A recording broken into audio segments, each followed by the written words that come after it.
All right, welcome to Hoops Tonight here at The Volume. Happy Wednesday, everybody. Our finals coverage wrap-up is brought to you by Chase Freedom Unlimited. How do you cash back? Well, our offseason started in interesting fashion this morning as Shams Charania and Adrian Wojnarowski reported that Bradley Beal and his representatives are going to be working with the Washington Wizards in the event that they decide to rebuild, which the whole point of this report kind of seems like it's leaning in that direction.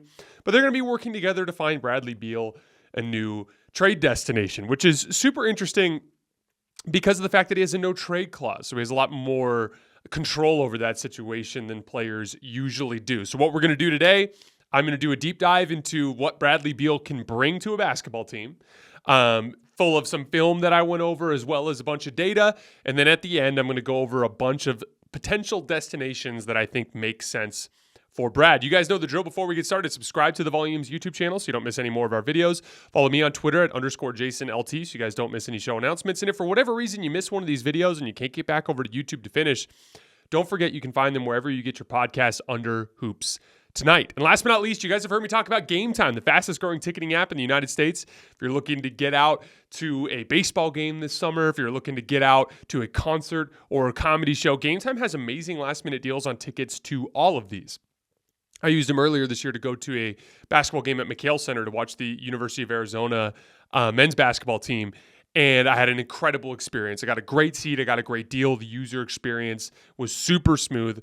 I highly recommend you guys give it a shot. So no matter where you live, get out and have some fun this week. Download the Game Time app, enter your email, and redeem code HOOPS for $20 off your first purchase. Terms apply. Again, enter your email and code HOOPS. That's HOOPS. For $20 off. Download Game Time today. Last minute tickets, lowest price, guaranteed. All right, let's talk some basketball. So like I said, Bradley Beal and his representatives apparently are working with the Wizards to potentially facilitate a trade. The two teams that Shams specifically mentioned in his reports were the Miami Heat and Milwaukee Bucks that could be interested. We'll talk about those particular teams, but I have three others that I find interesting, including a Western Conference team that you guys might not be expecting. Again, there's a no trade clause, which means now, again, the teams always have a no trade clause, meaning like the teams can nullify anything they don't want to do. So it's not like Brad can force them to trade him somewhere. However, the no trade clause gives Brad the leeway to at least stop a trade that's going to a team that he doesn't want to go to, or that it has to give up too much talent to the point where he'd be in a similar predicament that he was in Washington to begin with. So there's going to be a little bit more control there. I do want to start with the basketball side of things, though, because Bradley Beal is still an insanely good basketball player.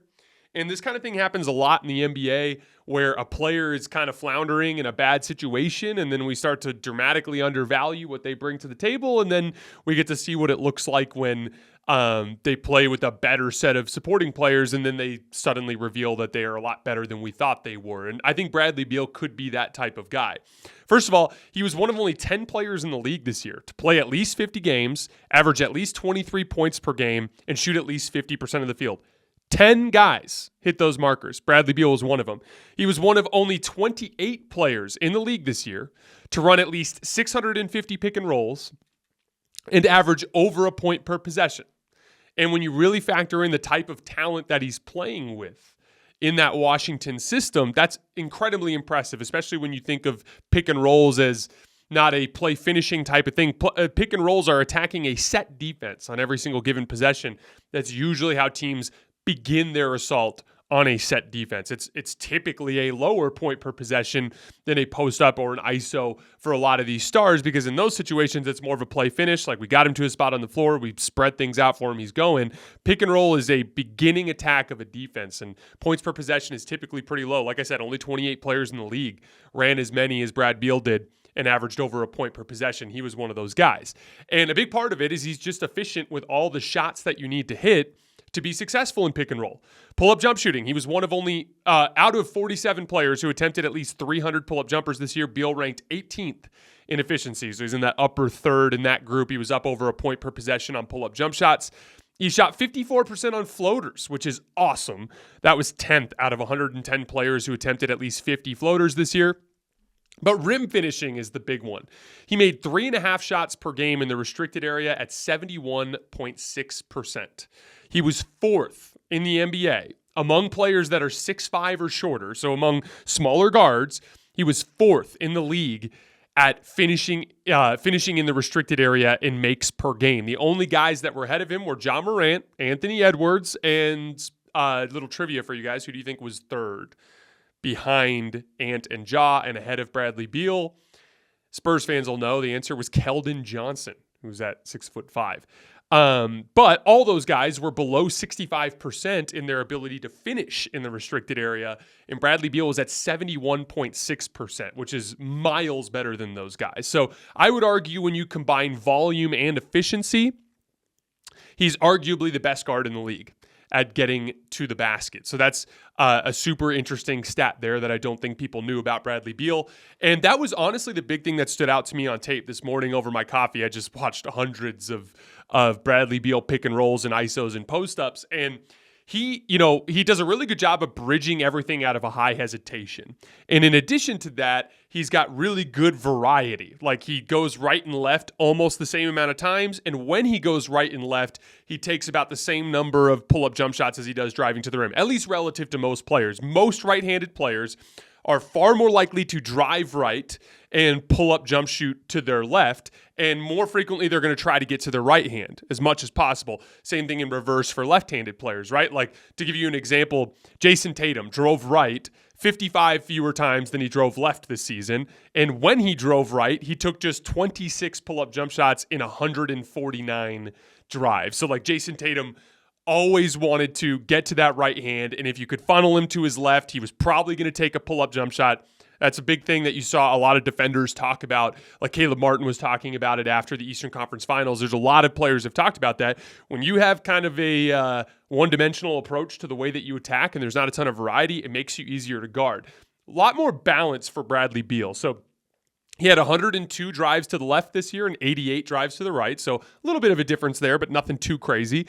When he went left, 56 pull-up jumpers, 37 drives to the rim. So he's more likely to shoot a pull-up jumper, but it's still like about a 40% chance it'll go all the way to the rim, which is pretty good.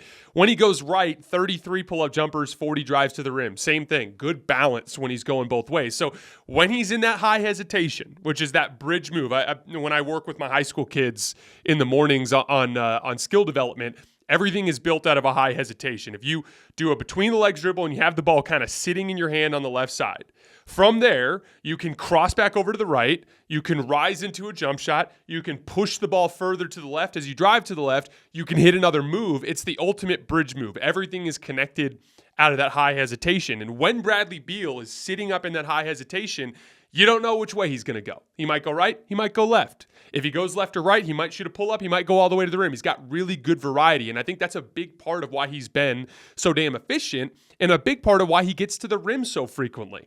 And from an athleticism standpoint, that was literally the most impressive thing that stood out to me on film. He is incredibly gifted at turning the corner. So you'll see him, even against good defensive players, he'll get into that high hesitation and he'll see the defender relax a little bit or lean a little bit the wrong way, and he'll hit the jets to try to turn the corner, and he gets the corner. You know what I'm talking about when those shoulder battles that I've talked about a lot over the course of the season, where it's like you're trying to turn the corner on a guy, but like if he just gets a little bit of an angle on you, he can cut you off and flatten out your drive.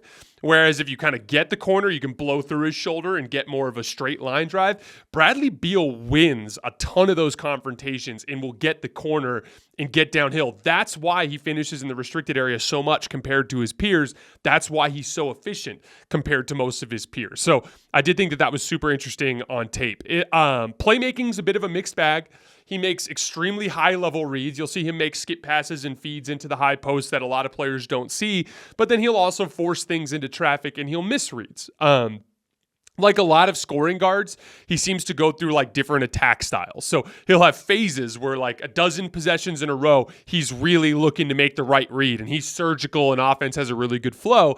But then he'll kind of click into this other mode where he's just hunting his own shot and he gets a little tunnel vision. That is a super common trait in high volume ball handlers. In fact, I would argue that the vast majority of primary ball handlers in the NBA have that exact same trait. They have phases where they play make, phases where they don't. We literally just saw this with Jamal Murray in this particular playoff run. I would actually argue that there's only like a dozen guys in the entire league that are like really, really good playmakers. It's one of the most rare skills in basketball. But I would say that Bradley Beal is definitely a bit above average as a playmaker based on what I saw on tape and in the numbers. He was one of only 32 players in the league this year to play at least 50 games, average over 5 assists, and fewer than 3 turnovers per game. On the defensive end of the floor, like a ton of players at his position, he was the best player on a bad team. So he didn't devote a ton of energy or resources to the defensive end. That's kind of common, but he's a good athlete with a low center of gravity. Like I said, a good first step, which helps him cut guys off. And he's also got a good amount of strength. So it's completely plausible that in the right system, with a good training camp or a coaching staff and a good group of players with good buy-in and a true pursuit of a championship goal, could get Bradley Beal to buy into a specific defensive role and do it reasonably well. I've also just seen this too many times. It's like J.R. Smith on the 2016 Cavs, or even Nikola Jokic on the 2023 Denver Nuggets. When you get a guy that has some defensive limitations or that has a lot of offensive responsibilities, there's no reason why in the right type of system that they can't buy in and do something. It's one of the big reasons why I like the Miami Heat example as a place for him to go. Eric Spoelstra is one of the best coaches in the league at crafting these like achievable defensive roles for limited defensive players. And so, and then even with Jamal Murray, for instance, like I thought he was mostly bad defensively in this playoff run, and it just didn't matter as they won the trophy. As long as you bring enough to the table offensively, you're going to be a net positive. And again, you can scheme around it to a certain extent, just like Denver would hide Jamal Murray on shooters that can't move, right? Like shooters that aren't movement shooters so that you couldn't run ghost screens, or they would just help as much as they could in his post-up situations. And Jamal Murray's big and strong, so at least he could fight in some post mismatches, right? So like you're going to find a way to turn that into a positive player. The injury concerns are real. He's played just 90 total games in the last 2 years, so that's definitely something to factor in. But there was like a 3-year stretch from 2017 to 2019 where Bradley Beal only missed 5 games total. And that was also back when the Wizards were relevant. So I do wonder if it's possible he's been a little bit more deliberate with his recovery, just simply because Washington didn't have anything to play for. But it's certainly a risk that you have to factor in. He is only 29 years old as of today, although he turns 30 very soon. I wanted to stay, before we go to some teams, I wanted to stay on the Jamal Murray example for a minute, because I talked a lot about with Jamal Murray, the difference between your contributions as a basketball player in a vacuum versus your contributions in a 5-man context. In a vacuum, yeah, Jamal Murray's, probably not going to be the guy. Like if you threw him on the Washington Wizards and said, lead that team all next year, like he may not do very well. But that doesn't matter, because within the context of what Denver needed him to do, they focused his strengths and he played like a star, right? And actually flashed some really high-level playmaking to a higher level even than what Bradley Beal can do, right? But the point is that like there's no reason in the world why Bradley Beal can't, in the right system, surrounded by the right types of players, where he's not the best player on the team, why they can't craft for him a similar role where he can excel in that role and produce like a legitimate star. And this is a story we see way too much in the NBA, where we all just decide a guy sucks for one reason or another. We saw this with Kyrie forever. It's like, oh, they missed the playoffs. It's like, Kyrie's awesome. That was a roster limitation. Bradley Beal has been floundering in a bad organization around bad players for a long time. And hasn't really had an opportunity to demonstrate what his skill set can contribute to a great basketball team. So don't be the least bit surprised if he gets moved to the right type of team and immediately kind of succeeds in a role similar to what Jamal Murray did for the Denver Nuggets. Jamal Murray, for instance, is from a health standpoint. We talked about how Bradley Beal only played 90 games in the last 2 years. Jamal Murray only played 113 games in the last 3 seasons. But he got healthy in time for a playoff run, and in that playoff run was the second best player on a team that hoisted the trophy. So I have absolutely no doubt in my mind whatsoever that Bradley Beal can have a similar contribution to the right team. So from there, let's talk about some options. I think Miami's literally perfect. They have good salaries to match without giving up a pivotal rotation piece. It'd probably be Tyler Herro and Duncan Robinson. Ideally, you try to jam Kyle Lowry in there, but I'm not sure why Washington would want that. But it's important because Bradley Beal is in no trade clause, so he can at least kind of try to finagle or force his way to a specific situation. And if he wants to go to Miami, I think Miami has the assets to get it done. And I think it'd be a great basketball situation for Bradley where he could actually help that team get to the next level. It's a very specific roster need. Like I said, they needed somebody that can lighten the load on Jimmy Butler as a reliable secondary shot creator because Bam's not that guy, and the do it by committee with undrafted guys and late career vets thing wasn't working either. I also think with the whole Heat culture, conditioning, body fat thing that they could probably get a better stretch of health out of Bradley Beal.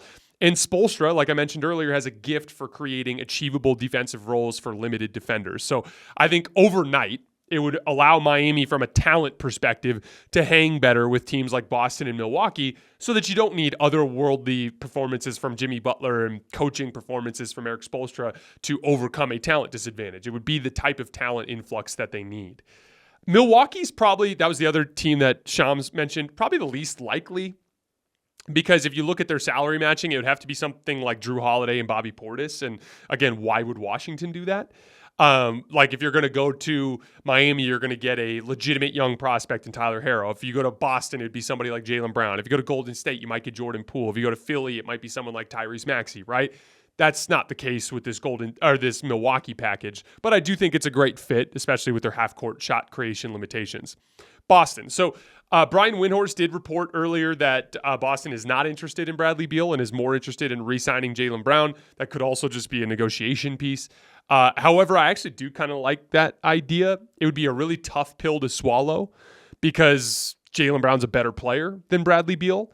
But in terms of the timeline, with how much talent Boston has right now, and the fact that 2 or 3 years from now, just through the expensive nature of retaining these players under the current CBA, you're going to lose a bunch of these guys. You kind of need to capitalize on this window right now. Tatum's not quite good enough.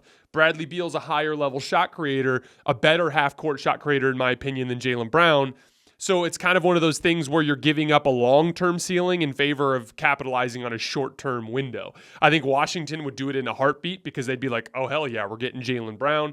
So again, I don't think it's going to happen. Windhorst reported it's not going to happen. I understand why Boston fans would be like, hell no. But if you wanted to capitalize on this particular talent window, that would be an example of something that would work or something similar for Damian Lillard. Golden State was the only team in the Western Conference that I threw out. It would look like something like Klay Thompson and Jordan Poole for Bradley Beal. I think Washington would do the deal because they're getting a legitimate young prospect in Jordan Poole, who I think could be really good in the with the keys to an offense as he gets older.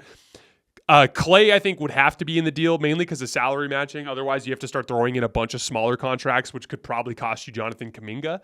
I also don't like the idea of starting Klay Thompson at small forward this season. I'd rather do something like Steph Curry, Bradley Beal, Andrew Wiggins, Jonathan Kuminga, and Draymond Green. That gives you a ton of athleticism on the front line, and maybe for a whole season you can see if Jonathan Kuminga is capable of contributing. But going back to that Lakers series when they lost, it was just too much to ask Steph Curry to create every single shot out of high pick and roll. They need a legitimate second shot creator. If Jordan Poole's not ready, Klay Thompson can't do it anymore because he's aging. Like, you need somebody like that. Bradley Beal's an example. Last team I had on my list was Philly. If Harden goes to Houston, it would look like Tobias Harris and Tyrese Maxey, who Washington would immediately extend. Similar type of deal. You're getting a young prospect in Tyrese Maxey that I really like, and it's that secondary shot creator to have next to Joel Embiid. So I'm really curious to see which way it ends up going. A lot of teams could use him. But Bradley Beal's a really good player, and I hope that he ends up on a great team and we have an opportunity to see what he's capable of on the playoff stage next year. All right, guys, that's all we have for today. We'll have one more video later this week going over the lessons I learned this season, so keep an eye on the feeds. Then I'm heading out of town for a week. Like I said, I went over all of our offseason stuff and kind of a postseason recap in our last video at the end, so you guys can check that out there. As always, I appreciate you guys, and I'll see you later this week.